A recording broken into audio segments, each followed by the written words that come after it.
vikingo. Y había una nave, esto se parece mucho a las naves de los vikingos. Sí.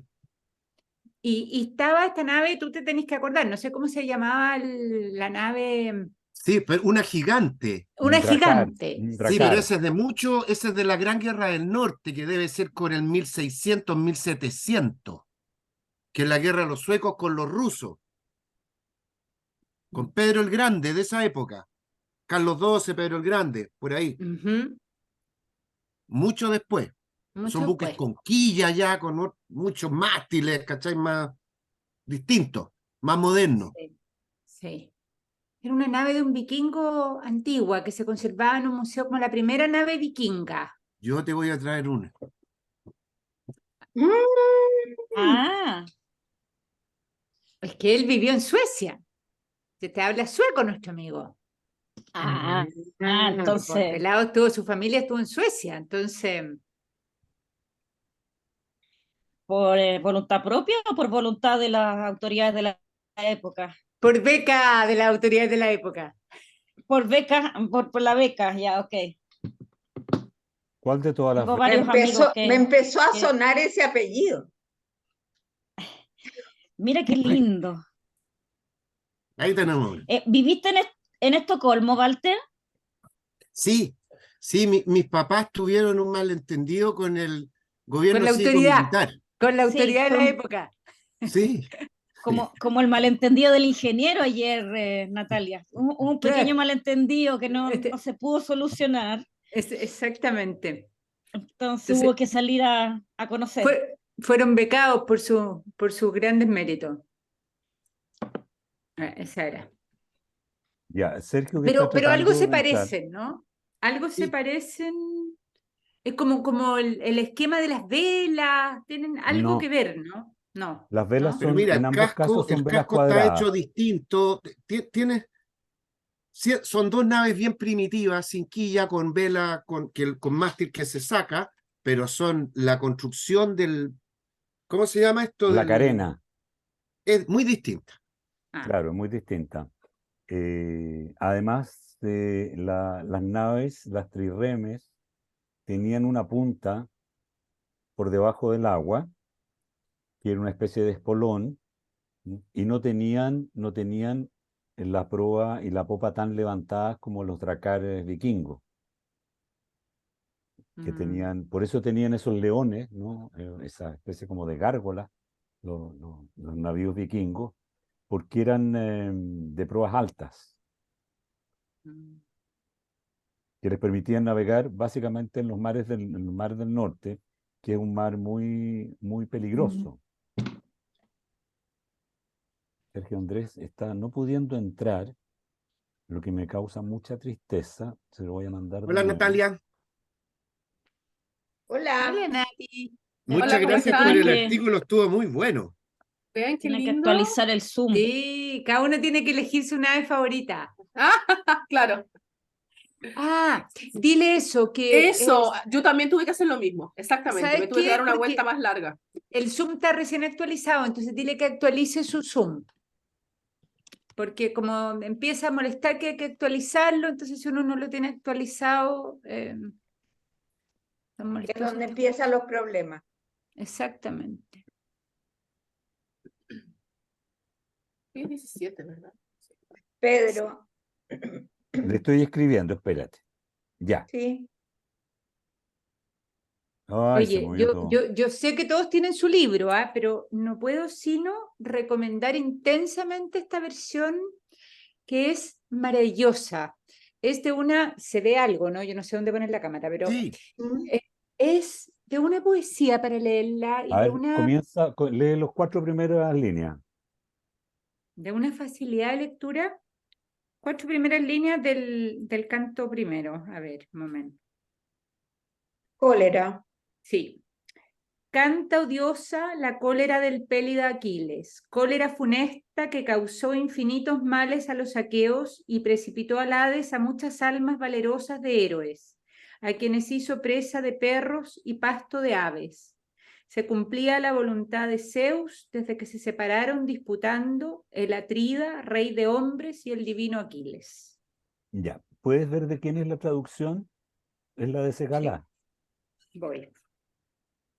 Es la Pero de para Segalá. adelante, sí, es muy poética, es muy versión, momento.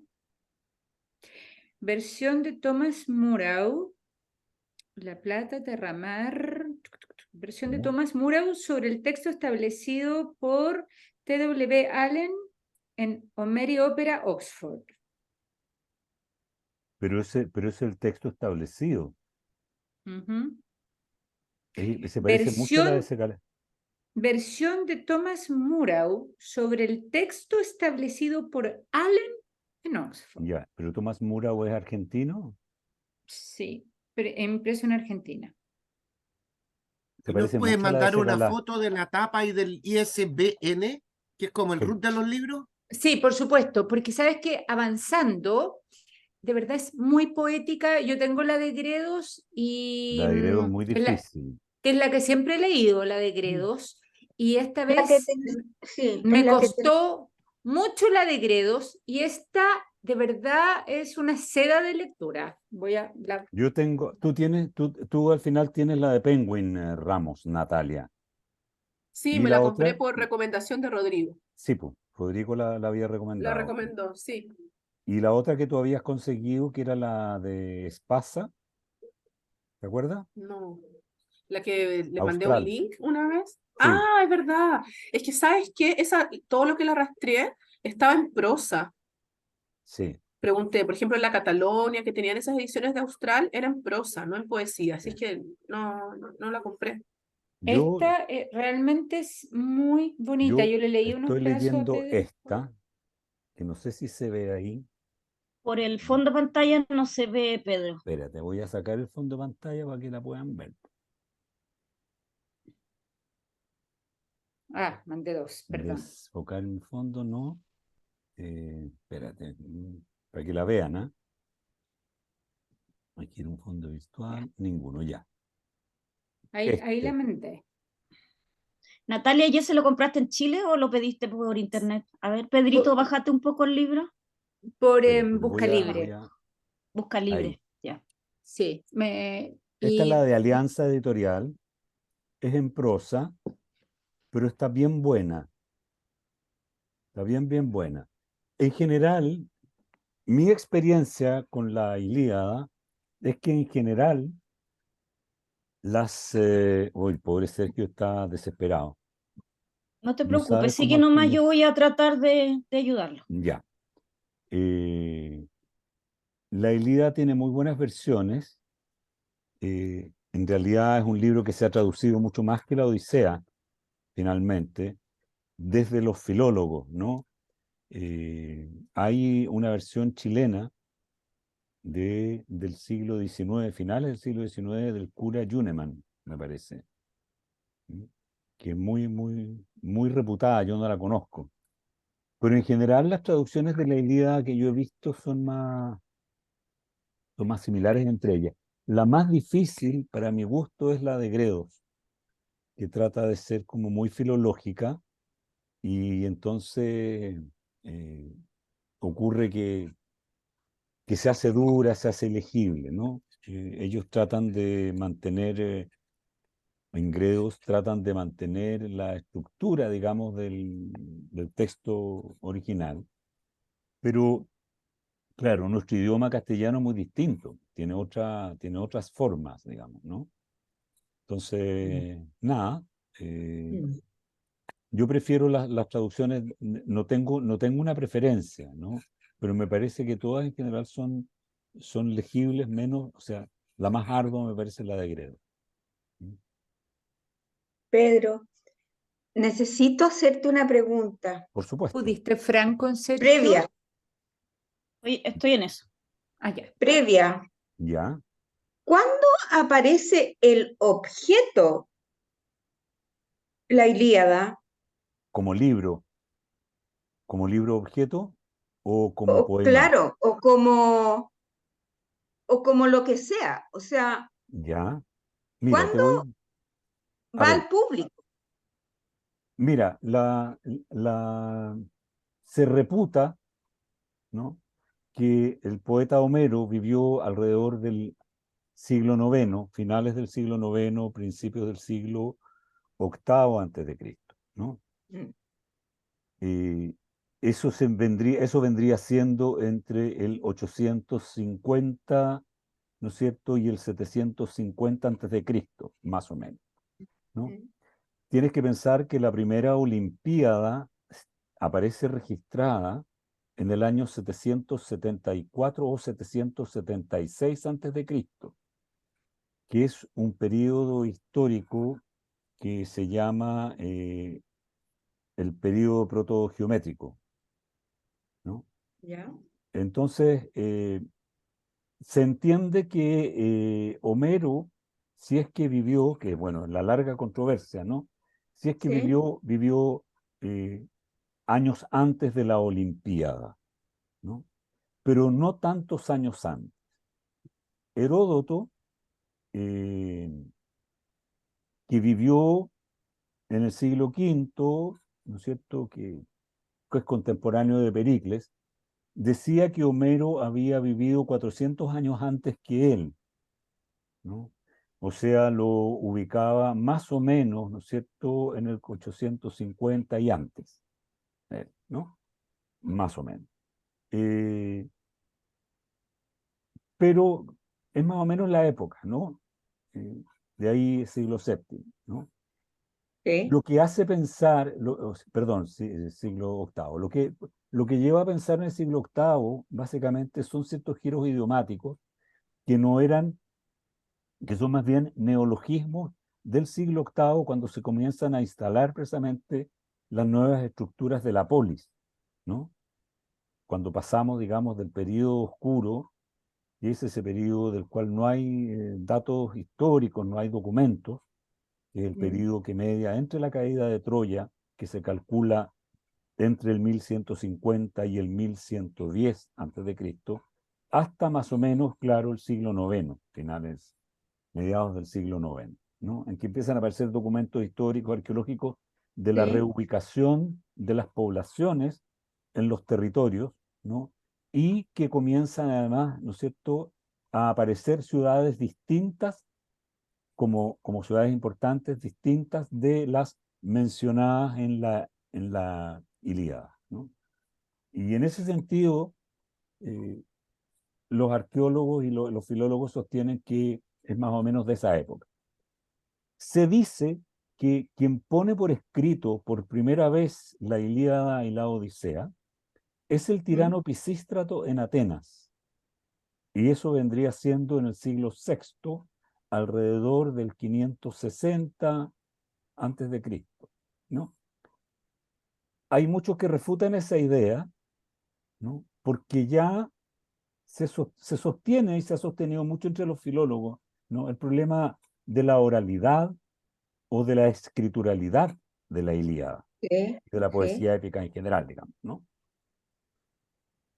Algunos filólogos sostienen, digamos, que para una obra de la envergadura de la Ilíada, sobre todo, más que de la Odisea, en que hay tantos planos que van hacia adelante y hacia atrás, en que hay continuidades, digamos, que uno se encuentra en los cantos posteriores con bastante distancia unos cantos de otros, ¿no? El tipo de tejido, en el fondo narrativo, ¿m? Hacen presuponer que solo puede haberse basado en un texto ya puesto en letra, escrito, ¿m? Para poder hacer ese tipo, digamos, de trabajo literario. Hay otros que sostienen que en realidad la tradición de la poesía oral, ¿no?, y sobre todo los seguidores de Milman Parry, que fue un investigador norteamericano que partió a estudiar precisamente lo que son los poemas orales en lo que hoy día es Bosnia-Herzegovina, ¿no? Y en que Mm. pudo comprobar cuáles son efectivamente los sistemas para memorizar y para la construcción de largas historias. ¿M? Y que las Mm. repeticiones de las historias y poemas que no se ponen por escrito se mantienen en una estructura muy similar, aunque varían algunos detalles de las historias, ¿no? Pero se mantienen de estructura muy similar porque hay fórmulas que se repiten, ¿no? que permiten mantener el ritmo, que permiten mantener la continuidad y que le permiten al aedo, rapsoda o al cantor o recitador en este caso, ¿no? Poder recuperar, si en caso de que tenga algún problema, poder recuperar de nuevo, digamos, el hilo de lo que está contando. ¿Sí? Ya. Estos mismos mecanismos son los que se encuentran tanto en la Ilíada como en la Odisea, ¿no? Que son los epítetos que se repiten, por ejemplo, ¿no? Aquiles de los pies ligeros, ¿no es cierto?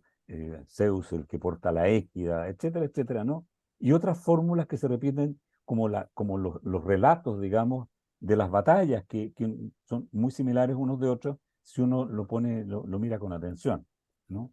Y Y esas repeticiones que van de boca en boca lo que se le dice el dios al mensajero, el mensajero al mensajeado, que están en la misma, claro, se en el repiten, mismo, claro, que es son como letanías en el fondo, que y que se repiten se varias van veces, repitiendo. de distintas maneras, ¿no? O en distintos cantos, digamos. ¿Mm? Hay alguien que está escribiendo mucho aquí en el chat, está Natalia, que está No, estábamos preocupados de de Sergio, de si Sergio. podían. no sé cómo Sí. se pobre Sergio, la fecha de opción actualizar. Te resulta, Sergio, entra sino directo desde el teléfono, quizás y sea más fácil. Mm, ya, Lo que le pasa es pasaste la que foto a Sergio. Ya, como Zoom se actualiza sí, permanentemente, pues, entonces si uno no actualiza el Zoom propio, o se puede entrar desde la página web de Zoom, si no. Sí, sí. Yo También, lo que por voy a eso le puse hacer, entrar a zoom.com y entrar por ahí, de nuevo, yo con voy a el hacer correo de uno y algo. con la clave. ¿Cuál es la clave de... Espérate, se lo voy a mandar, que el número de reunión y clave a lo mejor es lo que hay que mandarle, ¿no es cierto? Mm. Eh, espérate. Yo empatizo Ah, es con que toda no la gente sale, que es mala para la tecnología, no porque yo soy sale, tan mala, entonces uno... no sale acá. Voy a, espérate, voy a ver. Tú te puedes meter a tu página de Zoom, Natalia, y ver y ¿Sí? mandarle la identificación de la reunión y la clave. ¿Y cómo hago eso? Ah, caray, ya. ¿Cómo hago? Espérame, reuniones. Sí, hay una Ujú. que está programada y que chuta, oye, y lo que hago yo a veces es que apago el computador y hago todo de nuevo. Sí. claro, ¿Mm? Sí, yo Eh, también. claro, uno dice que pierde tanto tiempo, pero en realidad el pobre Sergio debe llevar tanto rato tratando de Sí. entrar y que mejor que Mira, apague todo, encienda y parta desde cero y a lo ver la mejor ahí invitación. La invitación se ha copiado. A ver, espera. la eh, identidad es 870. Si alguien la Oh, puede anotar, sí, 870 2458 ya, 8465. ya, esa No. es la identificación de la reunión. mira, la Francisca lo acaba de mandar. 53 20 Eh, 14. Francisca Seca. Espérame, no encuentro, no tiene la clave, tiene solo la Sí, no, yo la tengo identidad. acá, yo la tengo acá. Bravo, ya. Seca la Fran, ya, ya. Ok, esperemos. En todo caso, estaba quedando grabado, así que Quizá hay que llamarlo porque a lo mejor, no sé cómo llamarlo, quizá. yo Oye, desde Pedro, ya no te voy a molestar más para ver qué dice tu versión original en griego arcaico, porque yo ya me descargué una versión en griego arcaico con traducción al inglés, que les mandé el enlace, es gratis. Igual es bonito que lea un pedacito en griego. Pedro siempre nos lee en griego, es parte de sus obligaciones pedagógicas. Sí, lo que pasa es que tengo que Exacto. ir a buscar mi versión, que la tengo en el librero allá adentro, y no quiero ir, porque se me va a meter la gata a comer las plantas, voy a tener que sacar a la gata, y me va a demorar un mundo y la mitad del otro. Mira, Pero léenos otro día, pues. si no, Sí. por supuesto, pues mujer, por supuesto, sí. ¿Viste? No faltaba más, no faltaba más. Eh, Estábamos en el tema histórico que habías preguntado tú, Ana María, ¿no? Sí. El texto tal cual nosotros lo conocemos en el día de hoy, dividido por cantos, ¿no? Es un trabajo que hicieron los sabios alejandrinos alrededor del siglo III antes de Cristo, ¿no? Que ellos decidieron dividirlo en 24 rapsodias, tanto la Ilíada como la Odisea, utilizando para numerar el alfabeto griego, que consta de 24 letras, no más. Eh, Numerando, si se puede decir así, con letras mayúsculas a la Ilíada y con letras minúsculas a la Odisea. Esa es la gran diferencia. Desde ahí en adelante, desde los mismos tiempos de los alejandrinos, surge el famoso problema homérico que se llama, ¿no? Que es la existencia o no de Homero. Los alejandrinos lo que plantean no es la no existencia de Homero, sino que más bien si es que el autor de la Ilíada es el mismo que el autor de la Odisea. Y ahí Sí. hay una serie de controversias que dura hasta el siglo XVIII, más o menos, ¿no? En que por primera vez se plantea ya de lleno la posibilidad de que Homero no haya existido, de que en realidad sean varios los autores, y desde ahí en adelante ha venido toda una controversia, ¿no? Respecto de si son muchos los autores, son pocos los autores, qué es lo que es, si acaso es un poema oral, que es muy largo para ser un poema oral.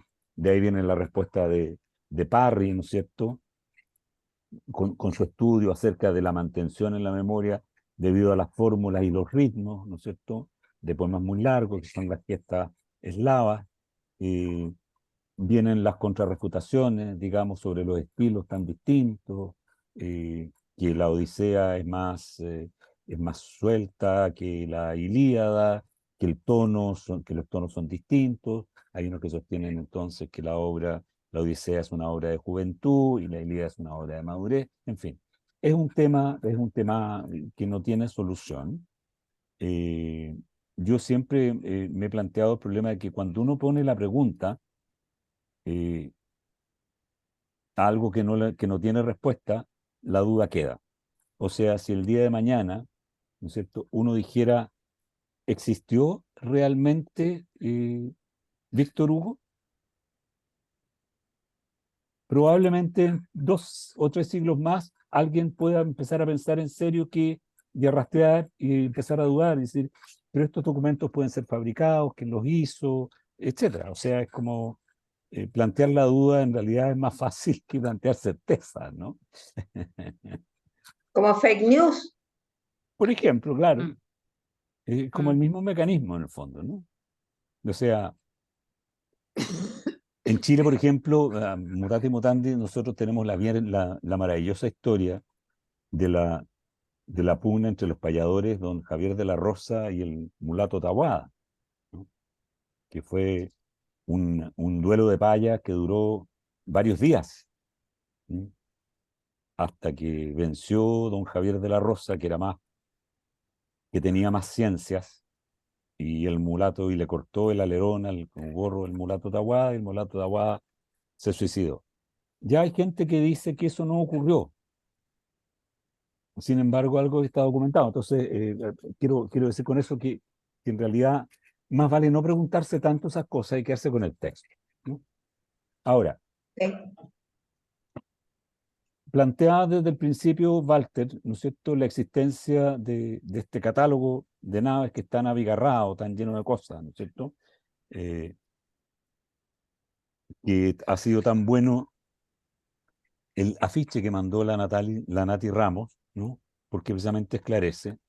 Bueno, la verdad es que este es uno de los cantos más discutidos, ¿no?, de la Ilíada, y es el que más ha aportado a las controversias precisamente de la existencia de un Homero único o no. ¿Mm? Porque es el capítulo en donde supuestamente se encuentra la mayor cantidad de interpolaciones. Las interpolaciones son aquellos agregados que se hacen en los poemas por parte de los copistas o de alguien que se le ocurrió inventar un texto y ponerlo, ¿no? Y que todo, digamos, y eso se hace en base a lo que dice de Atenas, ¿no? Porque si efectivamente fue el tirano Pisístrato en Atenas quien lo puso por primera vez por escrito, ¿no? De manera que fuera recitado en las fiestas panateneas, ¿no? Eh, no, llegó Sergio, vamos para aplaudirlo cuando Sí, Ay, ay, ay. pero no Querido, lo vemos, no no lo lo vemos vemos, No. mira, todavía, ahí está conectándose con el audio. no lo Eh, vemos fantasmático todavía. Está con la niebla Atenea. sí, Exacto. está Claro, viene oculto con Está la con la entrando, niebla. nieve. Está oculto. Sí. viene entrando envuelto en la niebla, viene, Te ¿Qué estábamos forma irá a esperando, tomar? querido Sergio. Vemos que ya por lo viene, menos claro. aparece tu letra S ahí en la pantalla. O sea, tú lo ves, yo no veo nada. Sí, es que yo tengo la pantalla como mosaico. Ah. Bueno, estábamos viendo, ¡Bravo! Bravo, Sergio. ¡Bravo! Estás en mudo, silencio, estás Sergio. mudo. Estás mudo. Estás muteado. Estás reclamando muteado. Se han escapado palabras del vallar de tus dientes. Pero alguien, ahí, ¿no? ¿Por qué? Sergio, no te escuchamos. No No. te escuchamos nada. No sigas gritando a los vientos y reclamando, Sergio, porque no te escuchamos. Conecta el micrófono. Oye, Natalia Serch le pasa lo mismo. ¿Será a todos los Sergio? ¿Verdad? Está bien. ¿Qué palabras? Oye, bueno, Conecta. mira, si te vas a conectar, vas a terminar conectado, Sergio, así que no, tranquilo, tranquilo. Ah, es que quizás se conectó sin audio. No, está con el micrófono muteado. Sí, está con el micrófono muteado. Mira, Atenas en tiempos micénicos era una ciudad pequeña, no era una de las ciudades importantes. Las ciudades importantes en tiempos micénicos son Argos, Micenas, Esparta, Tirinto, Iolcos, Pilos, Orcómeno, Lerna, Ascine, Epidauro, pequeñita pero importante, eh, y Orcómeno lo dije, y Ptía, ¿no? Que es la ciudad de más Egina, más algunas otras, digamos, ¿no? Atenas, en el concepto de lo que es la Grecia continental, digamos, no era una ciudad importante, ¿no? Los vestigios encontrados, incluso hasta ahora por los arqueólogos, no son vestigios muy importantes. Entonces, es, es, es atendible el que se acuse a Pisístrato, tirano de Atenas, de haber interpolado esa cantidad de naves a enviar ¿cierto? A Troya, ¿no? Y de darle una participación en el catálogo, porque más allá, a lo largo de la lectura de la Ilíada, nos vamos a dar cuenta que en realidad los atenienses no juegan casi ningún rol en esto, ¿no? En realidad, los que están ahí en el fragor de la lucha son más bien los que son provenientes de las clásicas, digamos, ciudades eh, micénicas potentes, Micénica. claro. Mm. Entonces, además, la Ilíada y la Odisea han ido sufriendo distintos estragos a lo largo de las copias, ¿no? Fíjate que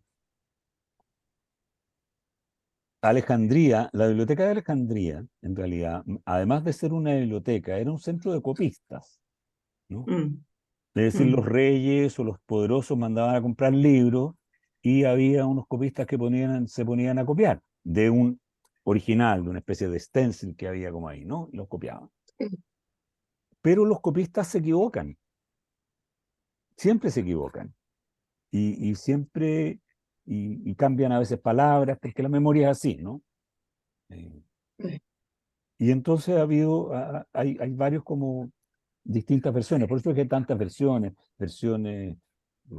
cotejadas por, como decía como nos decía Natalia recién, están las versiones cotejadas por la Oxford University Press, etcétera, etcétera, etcétera, ¿no? El ejemplar real que tenemos más antiguo de la Ilíada conservado data de, creo que es un monasterio bizantino, si no me equivoco, que aparentemente fue llegado por Tzetzes a Venecia en algún minuto, ¿no?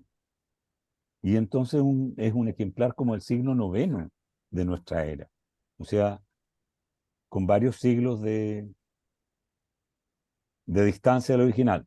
Pero se entiende que lo que nosotros leemos en realidad es el original, es lo más próximo al original. Las variaciones que hay no son muchas, básicamente. Pero sí nos vamos a encontrar con ese tipo de interpolación. Eso, ¿no? Gracias. De hecho, hay un vaso, un vaso, el vaso de Dipylon, que se llama, que está en el Museo Arqueológico de Nápoles, si no me equivoco, que tiene escrita una frase que hace alusión a Néstor, a la copa de oro de Néstor. Y esa es una cerámica datada en el 750 y algo antes de Cristo. O sea, por lo tanto, es anterior, indudablemente el texto de la Ilíada es anterior a eso. O sea, está más o menos correcta aproximadamente, digamos, la versión de Heródoto respecto de la existencia del señor Homero.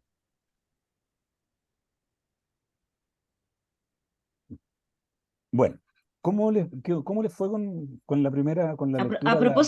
A propósito de eso último, Pedro, disculpa, me parece simpático, divertido, que se pregunte tanto si Homero existió o no, cuál es la fuente, y cuál es la fuente histórica. Y respecto de Cristo, Jesucristo, tenemos la Biblia y hasta donde yo sé no mucho más. Y Flavio a nadie Josefo, ¿te parece poco? ¿El gran Flavio Poco. Josefo te parece poco? Es un dato muy importante. Bueno, Sí, sí, pero no, te estoy tomando el pelo, porque en realidad lo que dice Flavio Josefo es la historia de alguien que fue crucificado, ni siquiera es el nombre, en tiempo de Poncio Pilato, y que parece que tenía unos seguidores. Eso es todo lo que dice. En realidad, yo, en lo personal, con todos los años que tengo de circo con los griegos, he preferido siempre considerar que Homero fue una persona que viva, que existió y que escribió los dos poemas. Prefiero creerlo Los así. dos. Sí, yo prefiero creerlo así. Y que uno lo escribió muy joven y el otro lo escribió más viejo. Ahora, uno siempre tiene dudas al respecto, ¿no? Yo lo digo simplemente por comodidad personal mía, en el sentido que son obras que tienen una unidad, ¿no es cierto? La Ilíada tiene una unidad muy potente. Relata un suceso, fíjate que, a diferencia de la Odisea, la Ilíada relata un suceso que es a todas luces real e histórico, ¿no? Es decir, cuando Schliemann, ¿cierto?, deja la crema porque se mete a saco a encontrar su Troya y rompe todas las otras ciudades que estaban superpuestas, ¿sí? Se encuentra efectivamente con una ciudad que fue atacada, que fue quemada, que tiene claros vestigios de haber sido asediada, ¿no es cierto? Además sabemos o queremos o creemos saber más bien, ¿no?, que tenemos una documentación desde el Imperio Hitita, ¿no es cierto?, acerca de la existencia real de Troya, que aparentemente Troya, ¿no es cierto?, era una ciudad vasalla, pero al mismo tiempo libre, ¿no?, del Imperio hitita. Gran parte de aquellos pueblos que son citados en la Ilíada como aliados de Troya son pueblos que pertenecen a ese universo de la cultura hitita, ¿no? Entonces, no hay duda, para mí, no hay algo que me permita dudar realmente de la existencia de una guerra entre ellos, ¿no? ¿Cómo? A mí hay un hecho que me parece de todas formas y muy interesante, ¿m?, acerca de la historicidad de los personajes, y es el hecho de que hay dos personajes que tienen el mismo nombre, Áyax Telamonio y Áyax Oileo, o Ayante, ¿no? A mí se me ocurre que un poeta, un creador, difícilmente pone dos nombres iguales para personas que desempeñan más o menos las mismas labores, ¿no? Eso me hace pensar que efectivamente hay reminiscencias históricas de seres que existieron de verdad. Porque podría haberle puesto, en vez de Áyax Telamonio, pues le podría haber puesto, no sé, pues Pancratis, ¿no? O cualquier otro nombre griego, ¿no es cierto? O, que hay miles, ¿no? Y además en esa época se construían los nombres en base a muchas cosas que son, o sea, los nombres quieren decir muchas cosas concretas, digamos, ¿no? Muchos de ellos, ¿no? Entonces, a mí eso me hace sospechar de que hay posibilidad de que se trate efectivamente de memoria en cierto sentido reales, ¿no? Porque todo nos hace pensar que en el fondo no, Homero vive en el siglo octavo o el siglo noveno, ya digamos, ¿no? 200 o 250 años después de la caída de Troya, ¿no? Y nos habla de Troya y de la caída del imperio micénico, ¿no?, o de la civilización micénica, ¿no?, que desaparece muy poco después de la caída de Troya, ¿no? Digamos, lo hablábamos otra vez, ¿no es cierto?, con respecto a lo que fueron todos los movimientos de los pueblos del mar, ¿no es cierto?, que están datados en, en algunas tumbas egipcias, a los que se hace referencia, digamos, en Medio Oriente también, ¿no es cierto?, la llegada de los filisteos, la partida de los tirrenos, etcétera, ¿no? El mismo, hablábamos la otra vez, ¿no es cierto?, del mismo mito de la llegada de Eneas a tierras italianas, ¿no? Que se supone que también que lo hicieron los tirrenos, ¿no? O etruscos, que se llamaron más tarde. Entonces, y que se hable de reinos que en tiempos ya de la vida, si es que efectivamente existió, ¿no es cierto?, Homero, ya no existían como tales, ¿no? O sea, Ácine, en las cercanías de Epidauro ya no existía, era ni siquiera mucho en la memoria, ni Iolco, ni algunas otras ciudades, ni Orcómeno, ¿no? Eran otras las potencias que había, ¿no? Atenas ya había surgido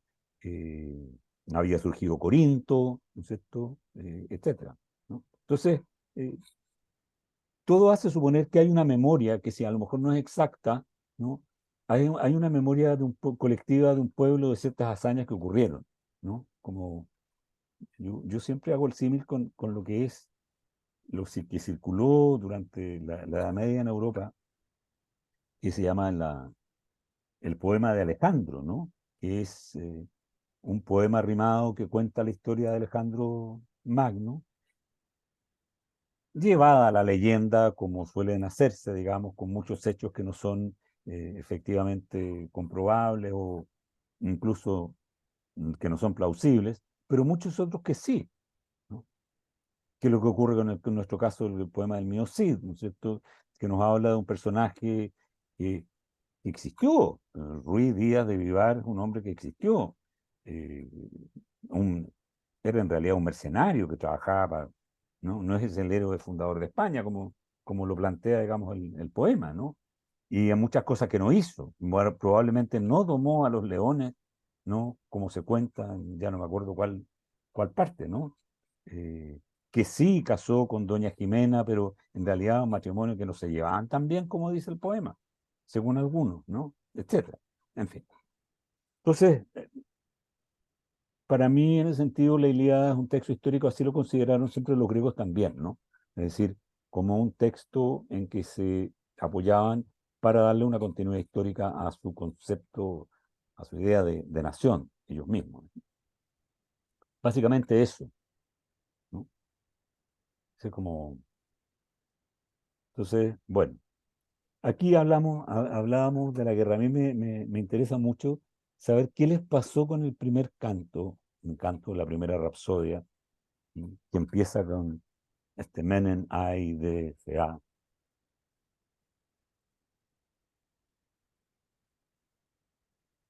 ¿Qué les pasó? Don Sergio. Oye, gracias por la paciencia y la ayuda. Realmente.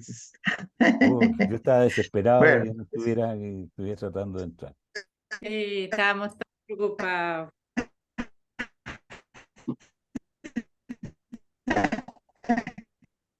Parece que se nos quedó pegado, Sergio. A ver. Sí, se No nos es quedó. tu día, Sergio. No, se nos fue, se volvió a ir. Ya. Valterio Dualde. Oye, nada, yo muy contento de haber empezado ya la lectura, muy contento con el catálogo de las naves que nos mandó Natalia porque me ayudó mucho en el canto 2. Pero a mí lo que más me llamó la atención del canto 1 es esta especie de asamblea que se produce al inicio, cómo la maneja Menelao, entonces lo poderoso que es políticamente el hombre, lo astuto que es para manejar. Pero además me llamó mucho la atención esta la línea 105, exámetro 105, como quieran llamarlo, cuando dice a Calcante, ¿no es cierto? El adivino Sí. le dice, a Calcante en primer lugar dijo lanzando malignas miradas, oh adivino de males, jamás me has dicho nada grato. Siempre los males te son gratos a tus entrañas de adivinar, pero hasta ahora ni has dicho ni cumplido una buena palabra. Porque este es el mismo personaje, ¿no es cierto?, que obliga a Agamenón a sacrificar a su hija para que pueda partir la Las expedición, naves. las naves, ¿no es cierto?, porque por esto que estaban sin los vientos.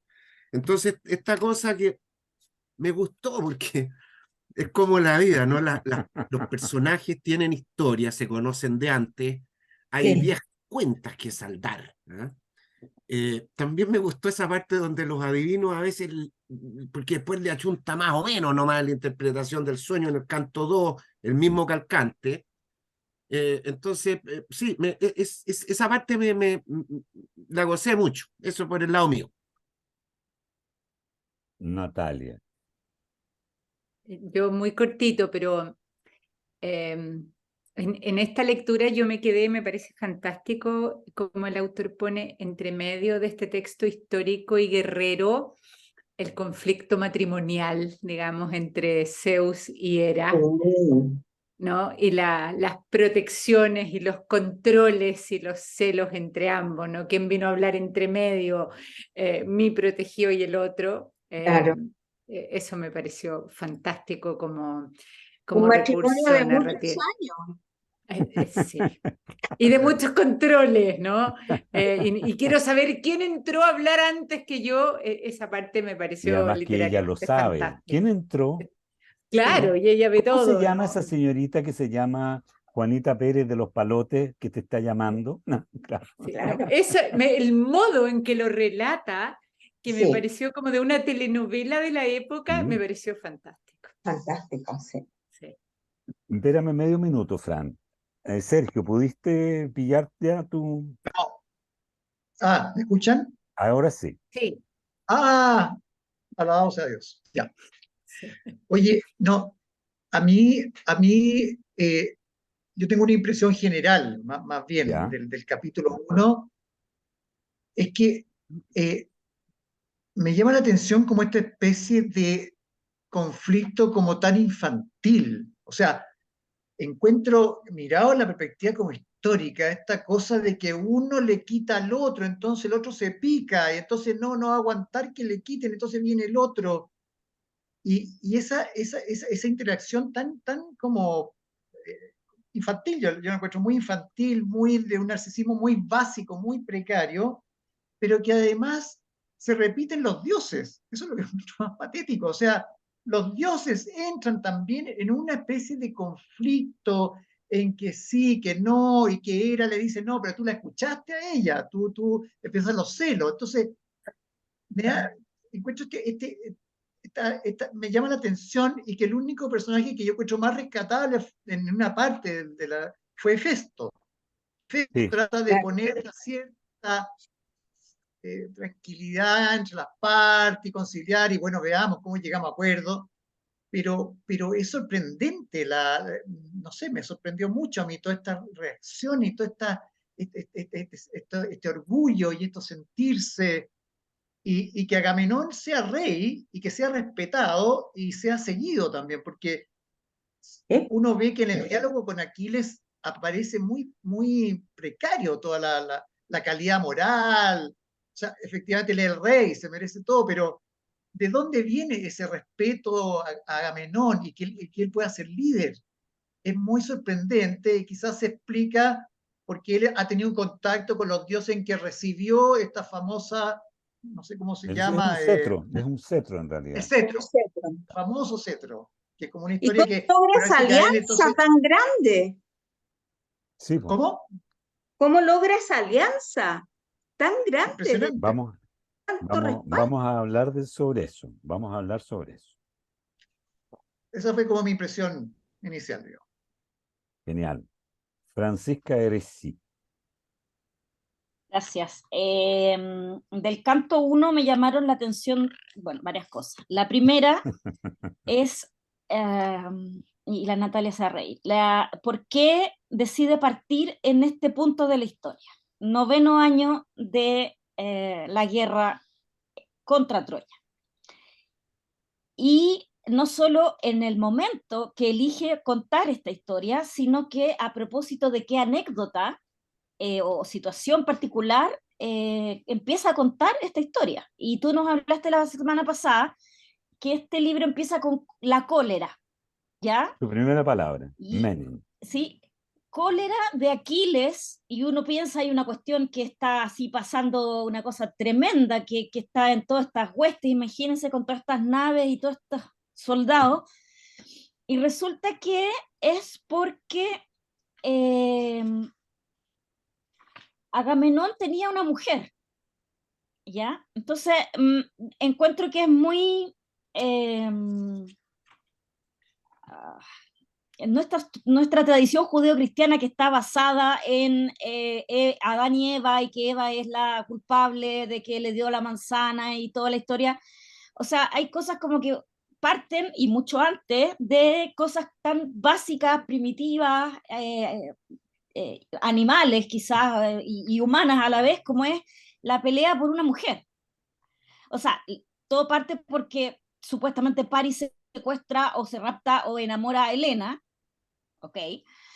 Y ahora tenemos a Criseida, que es esta protagonista que es reclamada por su padre y genera toda esta disputa. Y con toda esta disputa entre los hombres, pasa al nivel de los dioses, a través de la madre de Aquiles, cuando él le suplica, ¿no es cierto?, que vaya al Olimpo y hable con Zeus e interceda. Y esa es la segunda parte que encuentro interesante y como lo dijo Sergio, o sea, el paralelo entre lo que está pasando en el mundo de los hombres con sus pasiones y sus rabias y sus disputas y después cómo lo vemos el paralelo con lo que está pasando en el Olimpo, que también podemos ver que hay bandos, hay privilegiados, y la relación de Hera con Zeus ahí, uy, va a traer harto, se nota que va a traer Para sacar harta. chispas, muchas chispas. Sí. Me sorprendió, dentro de todo lo que uno conoce, el poder de Hera, muy feminista esto, para esos tiempos. La- Es lo- que lo- los poderes de las diosas, Atenea, impresionante, y Hera, que tenía mucha influencia, y Zeus se enojaba, y Zeus iba a hacer sus cosas, y Hera se picaba y se ponía celosa, y también cosas muy propias, uno diría, de hombres, ¿no? De dioses que están, no sé. Y lo último, que es lo que uno aprendió en el colegio, ¿no? Esta cosa de que los dioses son inmortales y llevan tanto tiempo ahí que en algún momento crearon a los hombres, a las mujeres, y es como un juego. Esta guerra de Troya es un juego de ajedrez, un juego de algo que lleva muchos años, pero para ellos no es nada, digamos, probablemente en el tiempo, en que algunos toman partido por un lado, otros por el otro, y es somos una entretención para los dioses. Todo eso lo veo ya en el canto 1. bueno, mira, creo que han tocado puntos que son puntos clave, todos, ¿no? Yo creo que es súper importante lo que dice Sergio con respecto, digamos, a esta cosa como tan primaria, tan infantil, ¿no? Eh, Tan poco elaborada, de estos, digamos, que ni siquiera son celos, son como envidias egóticas así, muy infantiles, ¿no?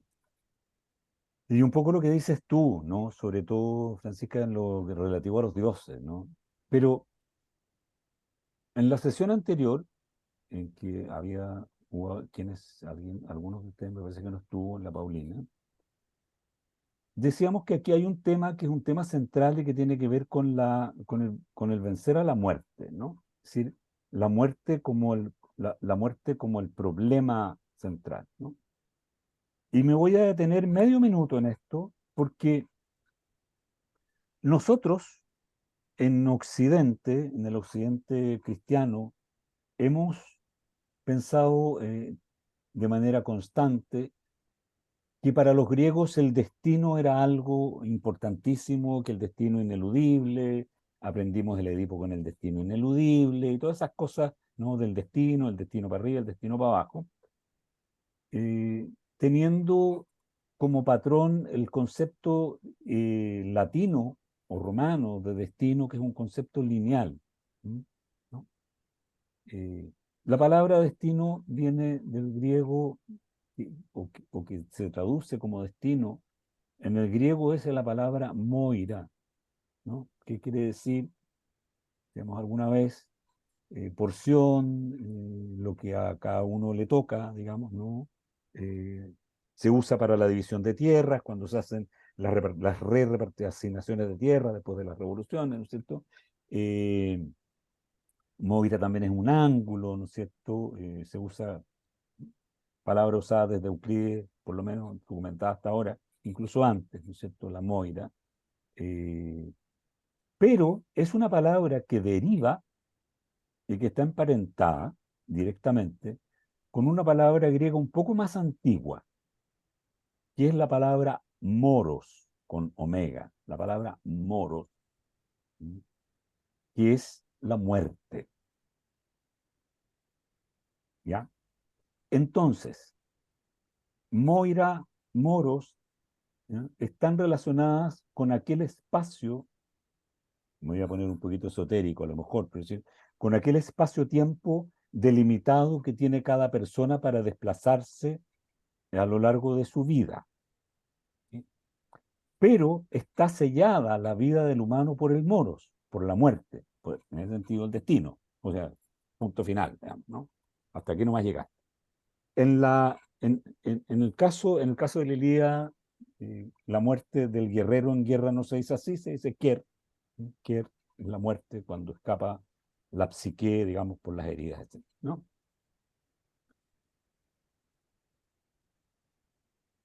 Los seres humanos ven a los dioses y entienden que los dioses son iguales a ellos.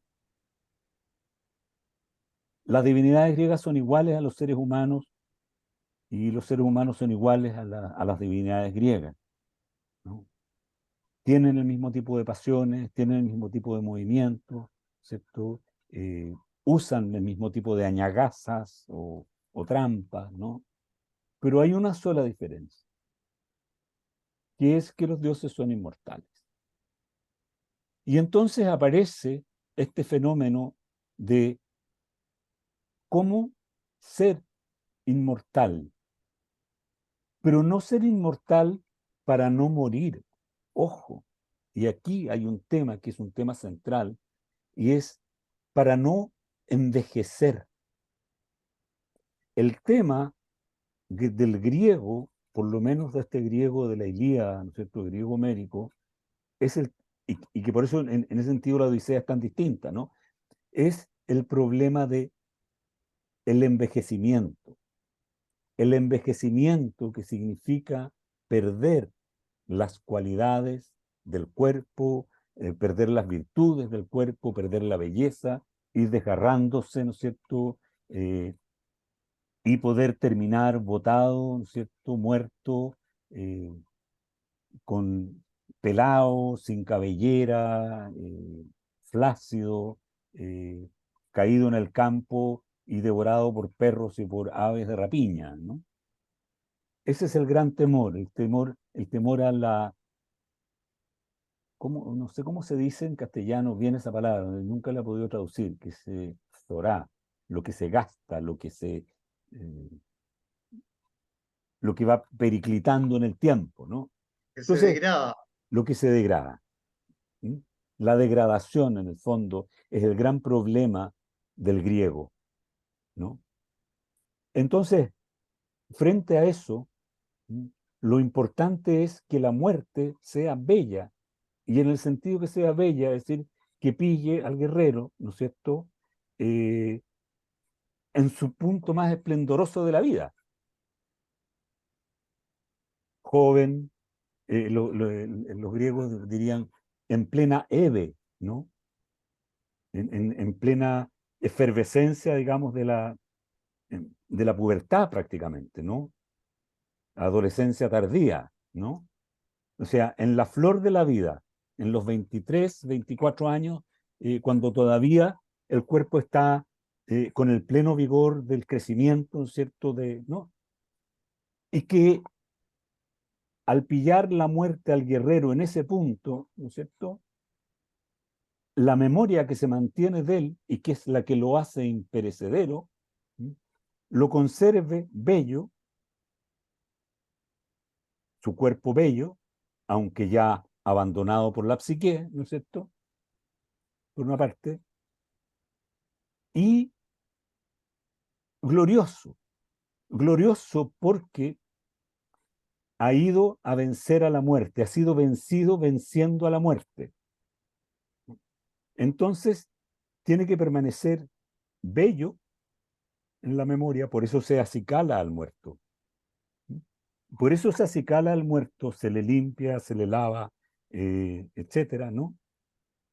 Y por eso el que queda vivo, el deudo, desgarra sus vestiduras, se mesa los cabellos, degrada su cuerpo como contraposición a mantener la imagen del bello muerto, que bello va a entrar al Hades y que bello permanecerá no solo en la memoria de sus deudos, sino que además bello permanecerá en el canto que cantarán las posteridades por sus hazañas, etc.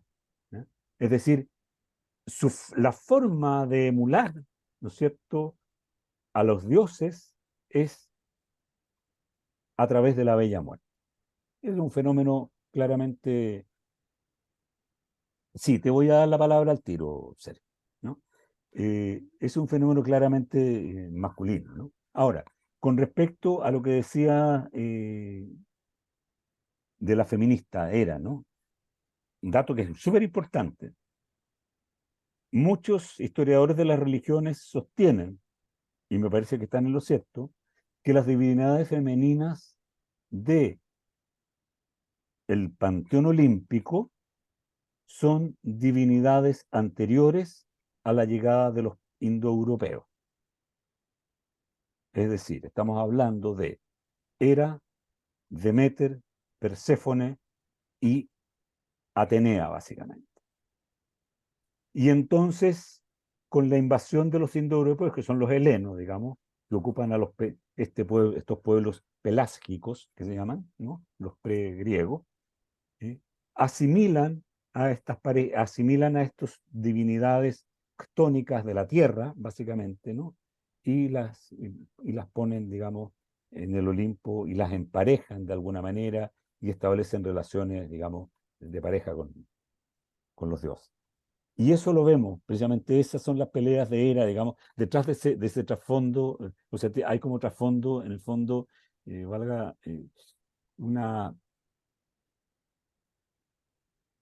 una reminiscencia del valor y de la fuerza que tuvieron esas divinidades. O sea, una divinidad como Tetis, la madre de Aquiles, ¿no? Es de esas características de divinidad antigua, entonces, al ir a tomarle la barbilla, ¿no es cierto?, por una parte, y las piernas, las rodillas a Zeus, está poniendo un acto ahí de yo también valgo. Todo esto para decir la importancia que tiene el honor. Y lo que le ha ocurrido a Aquiles es que le han quitado el honor. Sin honor, entonces, puede que su muerte no sea bella. Sergio, Natalia, Sergio, ya no me acuerdo quién estaba primero. Sergio está primero. Ya, gracias, Natalia. Oye, no, claro, yo creo que en la bella muerte, como tú lo dices, lo bello podría incluir no solamente lo corporal, sino que lo bello son las acciones bellas, las cualidades bellas, o sea, el heroísmo, la valentía, la sagacidad, no sé, todo, lo bello, a lo mejor para lo griego, es muy amplio, incluye muchas cosas, y los hechos gloriosos son los que perduran como una memoria del muerto también que lo engrandece, por así decirlo. O sea que no es Es parte solamente de la el belleza. cuerpo, la visión, sino que lo que ha sido su vida y sus actos heroicos. Ahora, el problema es que, bueno, cuando leí por la Odisea, Aquiles se lamenta profundamente de su muerte y Aquiles es como que no valora eso, o sea, como que le aparece otra perspectiva de la muerte, que es la buena muerte, porque la buena muerte es la muerte que a uno lo deja en paz, y Aquiles no tiene paz, o sea, a pesar de ser el héroe máximo, el más bello, el mejor de todos, no tiene paz. Entonces yo creo que podría haber una especie de evolución de lo que se considera valioso al morir, que es el bien morir, el buen morir, que te deje en paz. No sé si te contesto o dejo a Natalia, pero quiero... Natalia, No, contéstele, mira, Sergio. es que lo que tú dices es así. Es decir, en realidad el héroe de la bella muerte no solo es mantener el bello cuerpo, ¿no? Que es la última vez que lo van a ver los deudos, porque luego de que está acicalado y está bello, como se mantienen para mantener el recuerdo, es incinerado. Su imagen vuela, se deshace, solo queda en la memoria. Y queda en la memoria, como tú bien dices, sus acciones, ¿no? Pero también es importante que es intachable, que el héroe es intachable, ¿no? La diferencia que tiene la Ilíada con la Odisea que tú señalas es precisamente esa, en que el centro de preocupación del griego no es la gloria, no es la inmortalidad, ¿no? Sino la humanidad, que es lo que reclama Ulises en su diálogo, ¿no es cierto?, con Calipso. Tú eres muy linda, eres una diosa, pero eres mucho mejor ¿cierto?, que la Penélope, pero Penélope es humana y yo también. Y entonces, dentro de la humanidad, de ese temor a la muerte, ¿no es cierto?, de esa incapacidad, por eso los dioses aparecen distintos, ¿no es cierto?, ¿no desea?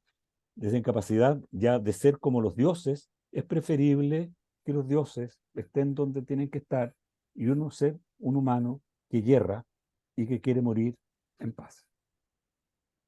Esa es la variación, eso es lo que hace que sean distintos textos, básicamente. Natalia. Em, Me quedó una duda ahora porque yo tampoco, yo puse el tema de la muerte en la sesión pasada porque yo también tengo serias dudas con lo que pasa con la muerte. Yo tengo la impresión de que en la bajada al Hades los muertos no están felices de estar No, muertos. pero es que está, O claro, pero sea, eso es la Odisea, sí, ¿sí? O no, sea, claro, yo pero separaría ambos textos, mm, porque son sí, concepciones distintas. dale.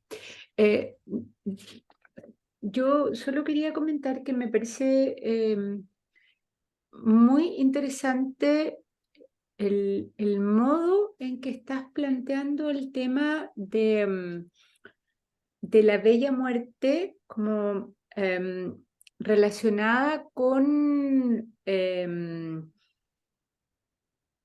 esta idea de la no inmortalidad, ¿no? Y de la glorificación del cuerpo, ¿no? De este cuerpo bello que se trabaja, pero que se trabaja preparado para la muerte.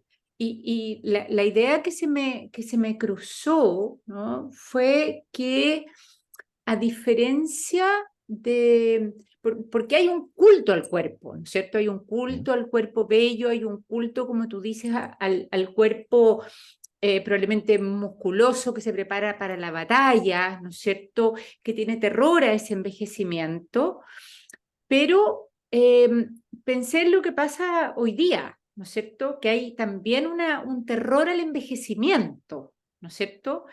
Eh, una glorificación del cuerpo en otro sentido. Y de la belleza y de la juventud hasta llegar a cosas, digamos, tremebundas. ¿Y cuál sería como la diferencia, ¿no es cierto? En que, pero que hoy día no se piensa desde el punto de vista de la ofrenda, por así decirlo, eh, de una muerte bella con algún sentido, sino que efectivamente de una pretensión de inmortalidad, Claro, que es distinto, es distinto. que es distinto, ¿no es cierto? Entonces me parece súper interesante ese concepto, ¿no? Como que es un cuerpo al servicio de algo que se considera para ellos una forma de trascendencia.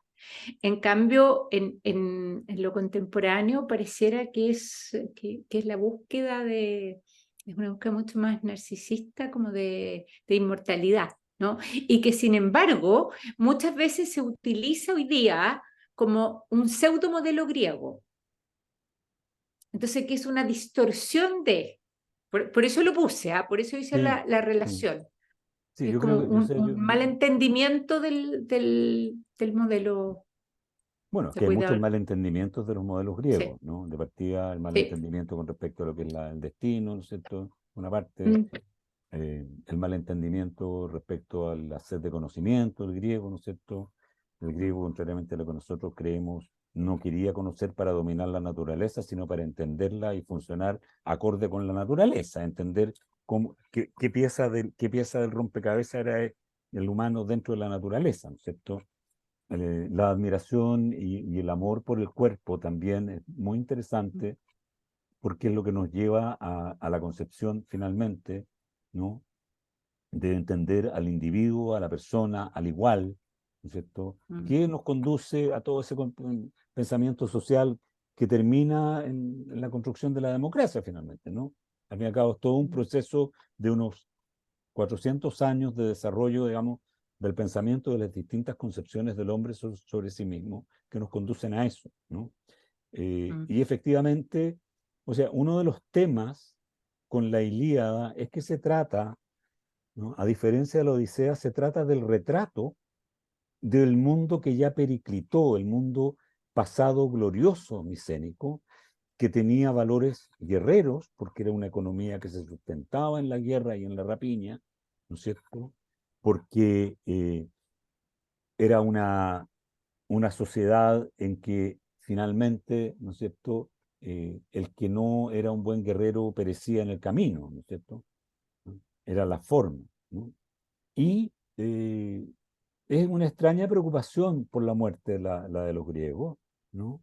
Que no sé si se da de la misma manera en otros pueblos siendo europeos, ¿no? No lo tengo claro. Entre los romanos se da de una manera distinta, ¿no? Entre los etruscos también. Los etruscos son demasiado fatalistas, qué sé yo, ¿no? Eh, pero esta belleza es una belleza que también es súper interesante lo que tú dices, porque lo que busca trascender la bella muerte es el espíritu, lo que busca ser trascendente es el espíritu de aquel bello héroe, ¿no es cierto? El cómo fue, su carácter paradigmático, más bien, ¿no? Que se asocia a una bella imagen que de él queda, ¿no? Y con una serie de prejuicios que nosotros mantenemos hasta el día de hoy, en cierto sentido, que aquel que es bello es bueno, el que es de bello rostro, el que tiene las cabelleras bellas, el que es de ojos azules, etcétera, etcétera, es per se, por el solo hecho de ser bello, es bueno. Es bueno no en el sentido moral de la bondad, ¿no? Sino que es bueno en el sentido griego del estlos, es decir, aquello que es lo adecuado, el como debe ser, ¿no? Lo que corresponde a lo que la cosa es, ¿no? Y por tanto es bueno. Y de ahí la relación con la virtud, ¿no? Con la idea de la virtud del guerrero, la virtud, digamos, de los héroes de la Ilíada, ¿no? La valentía, la belleza, la prestancia, ¿no es cierto? Eso de que entrar en el campo de batalla e iluminar la batalla completa, ¿no?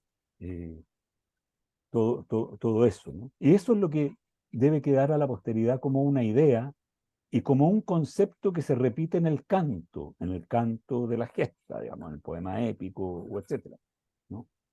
Que efectivamente no es lo que ocurre ahora. Es decir, el problema de la inmortalidad es una inmortalidad eh, que es posible solo a través de la muerte, que no es lo que ocurre hoy en día. Se persigue una inmortalidad que no logre rozar la muerte. O sea, que logre no rozar la muerte, más bien dicho, ¿no? Esa es una gran diferencia, ¿no? Por eso que se plantea, digamos, el héroe es aquel que va a vencer a la muerte, ¿sí? Vencido en la muerte, que hace toda la diferencia, ¿no? Eh, por eso la pelea, o sea, no es una pelea tan banal, ¿ah? En el sentido, eh, el por qué se enoja entonces Aquiles con Agamenón, porque a él le correspondía y le dice, yo, cara de perro, estoy el primero en la batalla mientras tú te quedas acá atrás. ¿Por qué tú, que eres un cobarde, un incapaz, vas a tener más que yo? Y entonces viene ese problema y la pregunta, ¿no? ¿Por qué él es el rey, Agamenón? Porque es el que tiene más navíos, es el que tiene más riquezas, es el que tiene más ejército, ¿sí? Como que lo que le dijo Carrera al arzobispo en la primera junta, ¿sí? ¿Cómo va a ser usted presidente, señor Carrera? ¿Quién maneja el ejército, obispo? Usted, mi general. Ya, pues yo soy el presidente. Así dicen que le dijo Carrera, ¿no? Entonces, es más o menos eso, ¿no? ¿Quién es el jefe aquí? Yo, pues tengo más ejército. Yo soy el jefe. Y fue reconocido como jefe. ¿Por qué lleva y por qué aglutina a toda esa gente? Bueno, porque el mito dice que que todos pretendían a Helena, que era la más bella de todas las mujeres, ¿no es cierto? Hija de Zeus, ¿sí? Hermana de Clitemnestra, que no era hija de Zeus. Helena es una diosa, es divina en ese sentido, ¿no? Y como todos la pretendían y nadie podía quedarse con ella, ¿sí? Acordaron antes de las eh, gestas finales para la proposición de matrimonio que cualquiera de ellos que se quedara con la divina Helena sería protegido por el resto de los pretendientes de Helena ante cualquier agresión a Helena o a él mismo. Y por eso, dice el mito, ¿no? Cuando Helena fue raptada o autorraptada, como diría Safo, ¿no? Todos los demás se pusieron a las órdenes de Menelao para ir a ayudarlo a buscar a la señora que se le había ido. Ahora, eso es un bello mito. Las razones, yo creo que hay razones históricas, o sea, lo que nos permite pensar que efectivamente, sí, Troya era un pueblo vasallo de los hititas y un pueblo muy importante porque manejaba el control de la costa este del Mediterráneo, ¿no es cierto? Y el control de entrada por los Dardanelos y el Bósforo y la llegada al país, digamos, de los escitas, al país de los granos, ¿no es cierto? El dominio de esos lugares, ¿no? Los escitas tenían fierro, los escitas tenían caballos, ¿no? Era era un pueblo guerrero, era un pueblo que hacía comercio, ¿no? Y el imperio o la civilización micénica también era una civilización muy fuerte. Tenían, aparentemente, de acuerdo a los documentos encontrados en Hattusa, que es la capital del imperio hitita, ¿no es cierto? Se mandaban mutuamente regalos el rey de Hattusa con el rey de los Ayawa, que son los aqueos, ¿no? Y que Troya o Ilagua, por Ilión, digamos que es otro nombre de Troya, también era una ciudad muy rica en la que se disputaban, ¿no?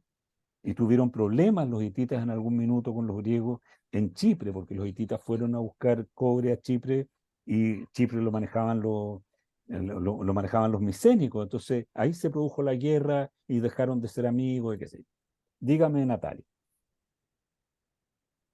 No, solo dos cosas. Lo primero, me costó entender también, no sé si fue la Francisca o, bueno, me costó entender también como la ira de Aquiles, ¿no? Así como, pero era por esto, como que me costó entrar un poco y creo que todavía, bueno, estamos en los primeros dos cantos, así es que espero lograr aprender mejor por qué, o sea, como darle el peso a esta, a esta cólera. No sé, o fue Sergio el que dijo que le parecía todo muy banal, muy infantil, ¿no? Y ahora tú, Pedro, claro, profundizas un poco ahí, pero bueno, hay que leerlo, el poema, obviamente, para darle y tomarle el peso a lo que significa. Pero lo que les quería comentar es que del el canto 2 me pareció, el catálogo de las naves me pareció espectacular, precioso. Era como que me lo fui imaginando cinematográficamente, así como un paneo encima de todos los ejércitos, ¿no?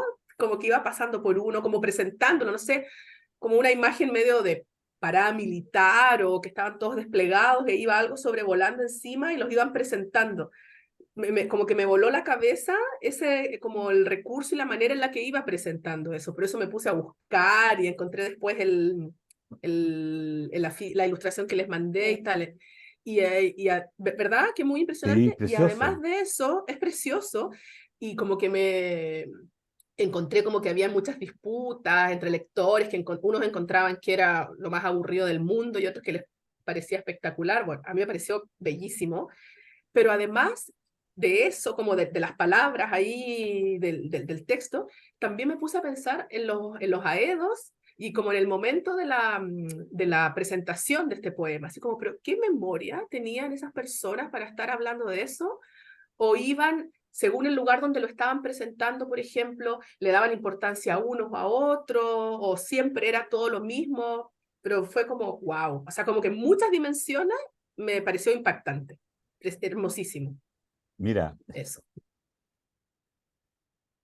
dos preguntas hiciste. Una tiene una respuesta sobre la cólera, ¿no? La palabra griega menen para cólera es una palabra que se utiliza solo en relación a la cólera de los dioses. Por lo tanto, que el poema empiece con esa palabra, que sea la primera palabra del poema, es la primera, menen aidesea, canta la cólera. Cólera canta, ¿no? Diríamos así literal, ¿no? ¿Por qué? Porque en el fondo, y yo creo que esto es importante, el nivel de la cólera, él es un dios, él es hijo de una diosa, él ha aceptado no ser el jefe, de la expedición, porque él no tiene arte ni parte, Claro. le da lo mismo, en verdad. Es cierto lo que él dice, a él no le va ni le viene la aventura de la Helena, y la Helena haga lo que quiera, finalmente, ¿no? Él está ahí por la gloria guerrera. Él es netamente un guerrero, no quiere otra cosa en su vida que la guerra. Sus amores con Patroclo o sus amores con Briseida son partes secundarias. Su cometido es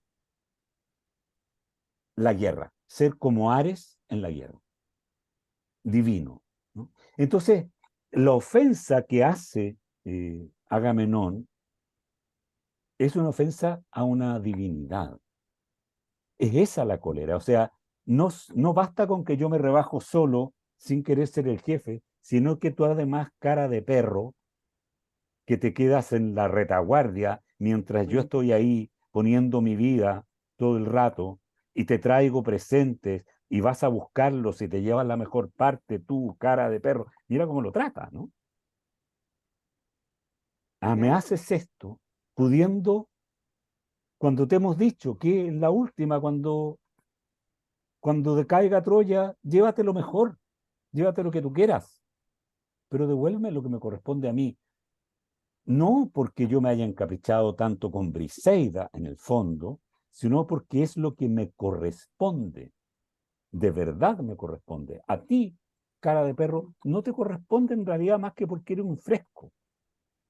Yo creo que ese es el origen de la cólera. Y por eso el llanto, y por eso le pide ayuda a su madre diosa.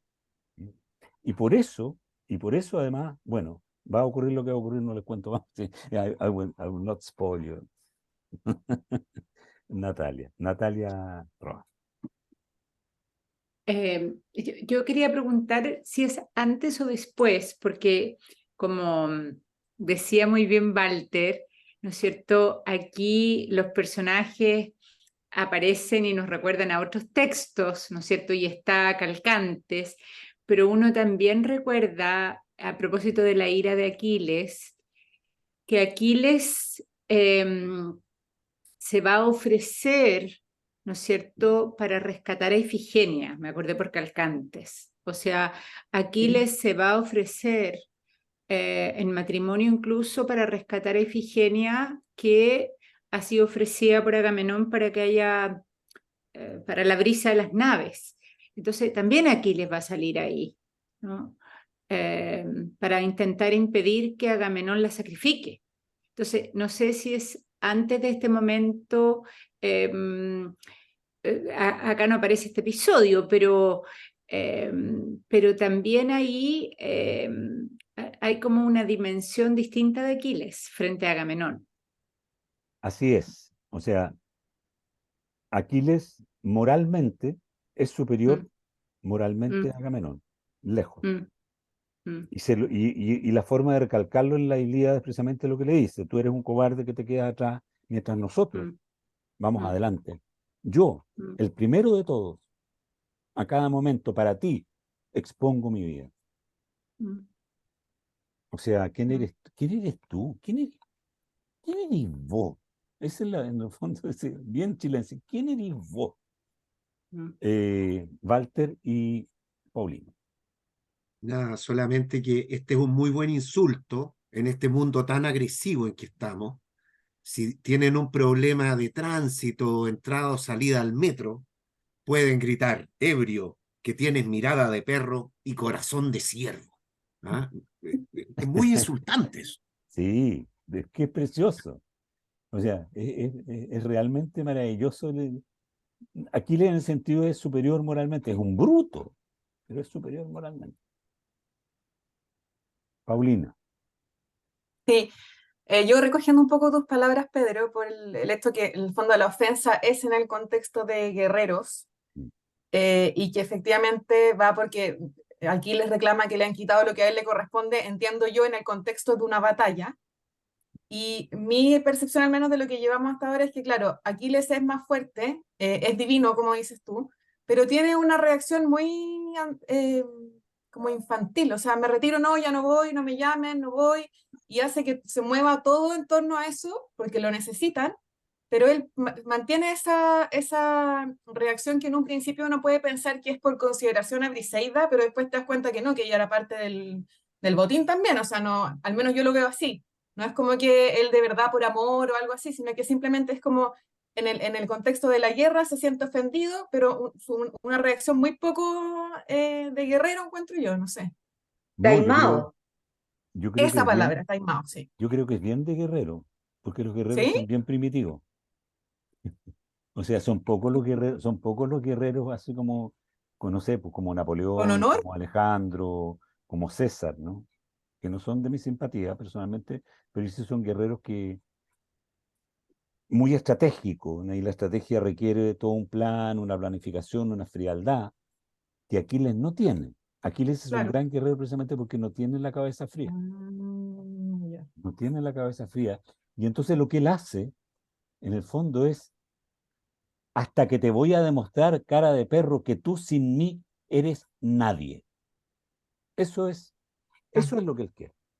Mamá, ayúdame a demostrarle a este cara de perro que sin mí no es nadie, para que vea, para que vea lo que yo valgo, porque él no me ha valorado. Por eso en la palabra de la timé, ¿no es cierto?, del honor. Timé en griego es valor y es honor, pero es valor. Y hoy en día, en el griego clásico, tiene el significado de precio. O sea, y que es una deriva interesante, digamos, para una palabra. O sea, no es exactamente el honor, lo traducimos por honor, es también el valor. O sea, me ha, me ha rebajado, Despreciado. el valor, me ha despreciado. Y vaya Ya. a ver, o sea, tú eres quien eres porque estoy yo aquí, si no Héctor. Porque los dos grandes guerreros finalmente son ahí, vamos a ver ahí, son Héctor y Aquiles, Don Walter.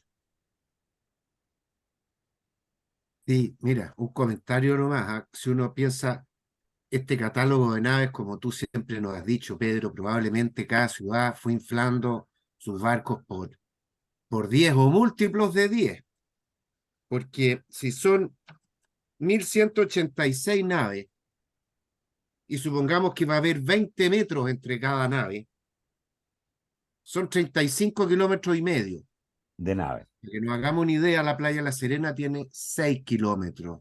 Natalia, que es de allá, nos puede ratificar lo anterior. Y si nosotros vemos en un mapa más o menos donde estaba Troya, y si más o menos desembarcaron cerca, no hay playa de 30 kilómetros que resista una flota de esas características. Playa no me refiero a extensión de costa, sino que una bahía donde uno pueda, ¿no es cierto?, guarnecer Desembarco. una flota. Pero eran Eso barcos es muy livianos, se sacaban del agua. ratificando, profesor Vicuña, su tesis de que estos números están sumamente inflados. Eso. No, Claro. y además si tú calculas, perdona, si tú calculas que en cada nave van por lo menos Sí. 35 a 50 guerreros, Ah. multiplícalo. O sea, un ejército es más grande que el ejército de Jerjes contra Atenas. Es más grande que el ejército de Jerjes en Maratón, ¿no? Oye, pero a lo Entonces, mejor en la playa había estacionamiento de barco. no, lo que pasa es que hay Claro. que pensar que los barcos son bien chiquititos, ¿ah? O sea, son bien chiquititos. Y los sacaban al agua, que no tenían quilla, los sacaban del agua y los metían a la arena. O sea, podían amontonar varios barcos, como los lanchones Yaganes.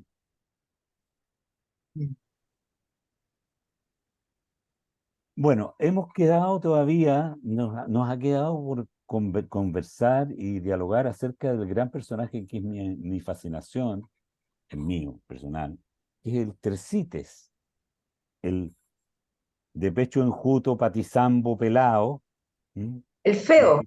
Claro, que le planta cara, como dicen, a Agamenón. Ulises.